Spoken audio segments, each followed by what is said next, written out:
xam naa nekkul lay bett. oui bettul yaakaaruma ni bett na kenn ci réew mi connaissant Amadou Ba ak ni xeetu politique bi mu gëm. parce que bu fekkee dañu nekk ci réew moo xamante ne. la majorité des Sénégalais dañu fal le président Bassirou Diomaye Faye le 24 mars 2024. boobaak léegi ñu dénk ko suñu destiné wu réew c'est-à-dire tey jii am na sax légitimité wu jël yenn décision conformément ak. li nga xam ne moom mooy sunu ay texte bu fekkee ne dafa am yenn ñu war a saytu muy lu jëm ci sunu système politique le président de la république ne système politique bi comme dafa am coppite yu ñu ci bëgg a def damaa bëgg képp kuy woy politique ñu toog waxtaanee changement yi nga xam ne moom la ñu bëgg a def. ci biir changement yooyu tey boo demee ci terme de référence yi on nous parle de ci objectif yi ñu ne ñu. Réformer et améliorer le système électoral sénégalais. Donner un contenu au statut de l'opposition et de son chef. Débattre de l'inscription automatique sur le fichier électoral des établissements dès l'établissement de la carte d'identité biométrique CEDEAO et dès l'âge de la majorité. Réviser le système de parrainage. Examiner le rôle des autorités en charge des élections et des médias. Débattre de la place de la justice dans le processus électoral. Rationaliser le calendrier républicain.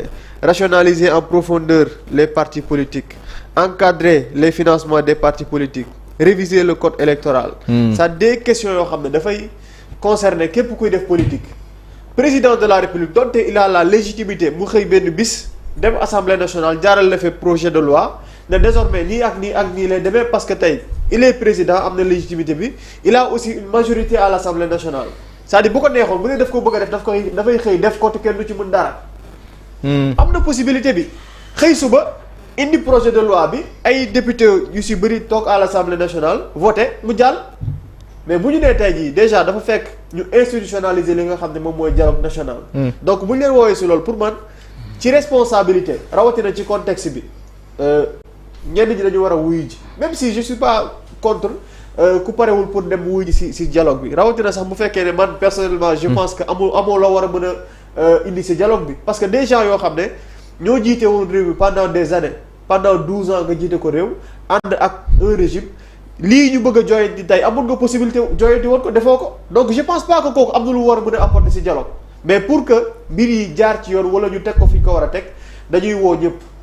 dialogue national boobu pour man lii njëkk a poser problème mooy da nga nekk en face de gens yoo xam ne nii ñu xeetu situation bi xeetu situation bi mooy pour ñoom ku la woone la kaa ñu waxtaan rek c'est parce que problème dafa am pour ñoom ku la woone la kaa ñu waxtaan rek c'est parce que am na lu mu bëgg te pour que mu am ko il faut que mu woo la waxtaan ak yow pour am loolu aujourd'hui dañu nekk ci contexte boo xam ne dama ne la le dialogue dañu ko institutionnaliser le président Bassirou Diomaye Faye fii la ko fekk nga ñëw ci situation boo xam ne dañoo dem présidentielle le président Bassirou Diomaye Faye gagné ko au premier tour nga jóge fa dem législative le PASTEF remporté 130 sur 165 sièges à l'Assemblée nationale donc kooku amul problème bu naan la kaa ñu waxtaan ak kaa ñu teg di la pour am lu mu si wuti ji il est pas obligé de discuter ak yow de léegi nag si souci wu réew ni ko war a yoree le président de la République dafa war di laaj xalaatu ñëpp ngir bañ a doxal rek ci xalaatu boppam looloo waral tey jii ci dialogue national ñu woo la ne la kaa ñu waxtaan. oui mu am benn tur bu échappé point actu moom moo ñu koy gën a explicité.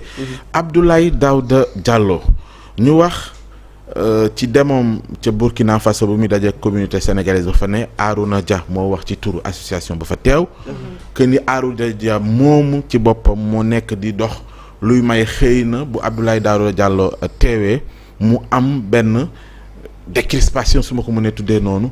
bu ci war a mën a am Abdoulaye Daouda Diallo ni mu koy présenter point actu tu as comme l'impression comme li nga wax ni que ni un dialogue la pour am yenn yu ñuy régler ñuy dugal ak ñuy génne wala boog xëy na pour mu indi benn rapprochement entre X ou Y. c'est tout à fait le contraire xam nga lu tax dina am koo xam ne dina wuy ci dialogue bi xaw ma le lendemain le surlendemain dina dem wuy ji devant la haute cour de justice. ça change rien c'est-à-dire bu fekkoon contexte su ñëwal par exemple au temps de Macky Sall ñëwul ñu waxtaan kenn dootu la toppati soo ñëwul affaire yi dal sa kaw. looloo nekkoon contexte bi mais aujourd'hui Abdoulaye Daouda Diallo mais nekkoon fi ministre des finances ñëw ñàkk ñëw si dialogue dañ lay woo devant la haute cour de justice. xam nga d'ailleurs dafa bokk ci ñu tuddoon ca njëlbeen. Amadou Ba. d'accord naa damay ñëw dialoguer si oui ñëwal nga dialoguer ñu waxtaan soo paree tu vas répondre devant la haute cour de justice c'est-à-dire on n'est pas dans un contexte boo xamante ne xaaral par exemple du temps de Macky Sall un Barthélémy Dias qui a un dossier pendant devant la justice du moment où tu prends la décision d'aller dialoguer dossier bi dañ koy stand-by. kenn dootu la wooti justice. un Khalifa Ababacar Sall un Karim Wade problème bu bokk ci élection xaaral su ma demee ci dialogue bi ñu changer ma ay dispositions pour que moom mën a bokk ci ay élection c'est-à-dire dialogue bi dafa nekkul ci contexte yooyu dafay wuutee ak dialogue yi daan am.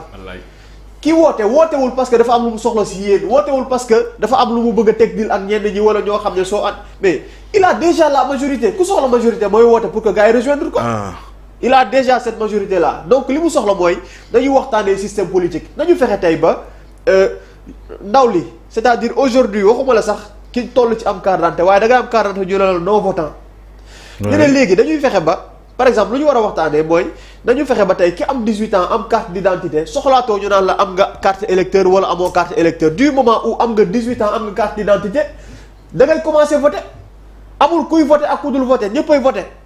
maanaam droit boobu duñ ko xañ kenn loolu c'est intéressant tey jii ñu ne la suñu waree imprimer rek ci élection présidentielle wala locale wala yeneen suñu waree imprimer tey ay bulletins rek ça nous fait xaalis boo xamante ne dafay bëri lool naka la ñuy def tey jii ba retrouver wu ci consensus ñu dem vers bulletin unique ça nous fait économiser de l'argent lii c'est des questions d'intérêt général c'est pas des questions de yow neex nga ma kenn woowu la pour nga juboo ak Diomaye kenn woowu la pour que Sonko neex la kenn obligé wu la loolu dañ la woo pour que ñu waxtaan ci système politique point bu la neexee bul bëgg Diomaye bu la neexee continuer di contre Sonko c'est pas ça le problème c'est-à-dire le dialogue du changer en rien li nga xam ne moom mooy cour li nga xam ne moom la justice nekk di def parce que ñu bëri jàpp nañ ne wuy ji ci dialogue mooy négocier ak président mu woo la teg la ci wetam bu fekkoon ne am nga poursuite judiciaire yu war a tegu ci sa kaw ñu bàyyi mu sedd donc changer wul en rien ku bëgg a dem wuy ji ku bëggul wuy ji bul wuy ji l'essentiel jarul réfléchir jarul xalaat comme ni ko Anta Babacar bu waxee ni dinañu daje ñoom seen instance